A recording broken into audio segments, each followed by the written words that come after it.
Learn how to take advantage of the spring. That's the second one. Spring is called opportunity. And spring follows winter. What a great place for it. If you were going to put it somewhere, that'd be the place to put it, right after winter. And pray tell, how often does spring follow winter? Every year with regularity, 6,000. You can almost count on it. See, opportunity always comes. Days follow nights. Isn't that terrific? Opportunity follows difficulty. But here's what you must learn to do. Take advantage.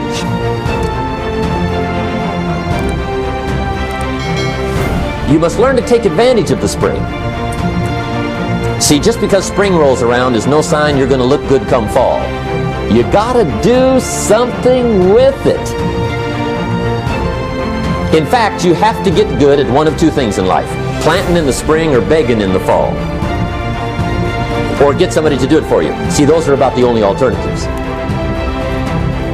Now here's what else you must do. Take advantage of the springs quickly, because there's only a few. Just a handful of springs have been handed to each of us. They don't come forever. Life is fairly brief. So you got to read every book you can get your hands on what to do with your springs while they're here. And take advantage, they soon run out. The Beatles wrote, "Life is so short." So whatever you're going to do with your life, you got to get at it. Don't just let the springs pass. Learn how to protect your crops all summer.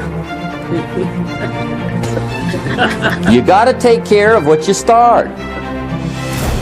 Sure enough, as soon as you've planted your garden in the spring, the busy bugs and the noxious weeds are out to take it. And here's the next bit of truth. They will take it unless you prevent it. You've got to learn to prevent the intruder from taking all the good you start. It's one of the challenges. All good will be attacked on this planet. Maybe not the next one we get to, but on this one, all good will be attacked. Every garden will be invaded. Not to think so is naive.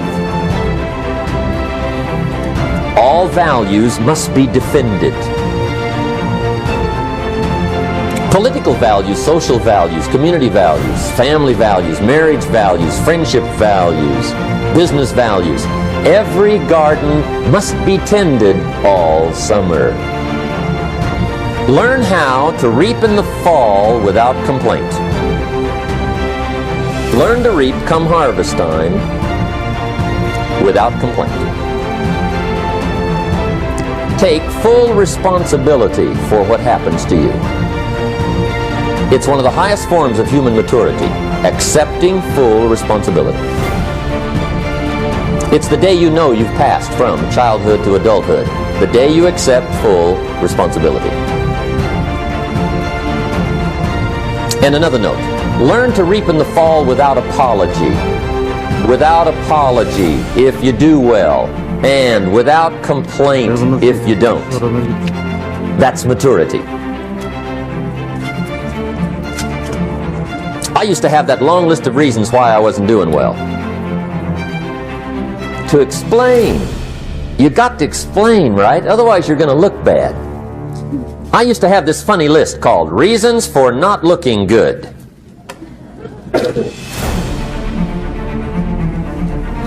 I used to blame the government.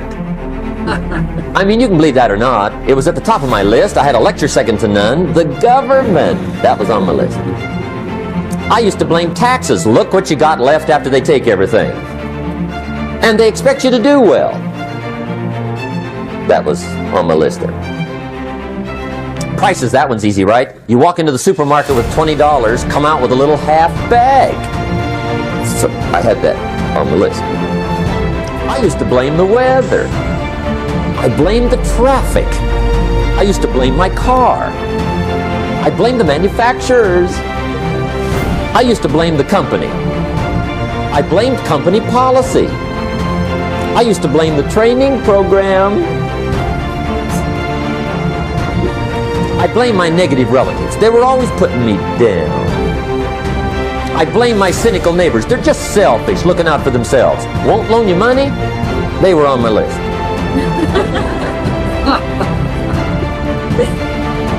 I used to blame the economy. I blame the community. That's a pretty good list for not doing well, isn't it? I thought it was good. It's not what happens. What happens to about everybody. No different. The sun went down on all of us last night. A common event, a happening.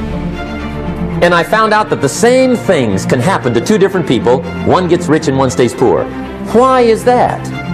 It's because it's not what happens, but rather it's what you do that changes everything. Disappointments are not special gifts reserved for the poor. Everybody has them. The difference is what you do about it.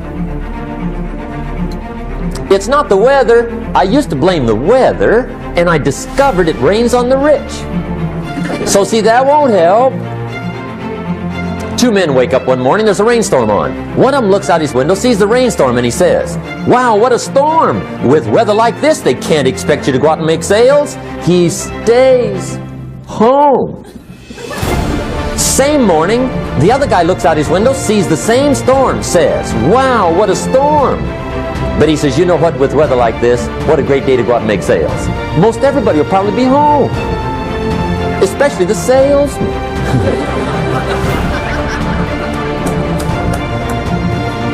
See, that's the difference in how your life works out. Starting tomorrow, what are you going to do that'll make a change in your life's direction?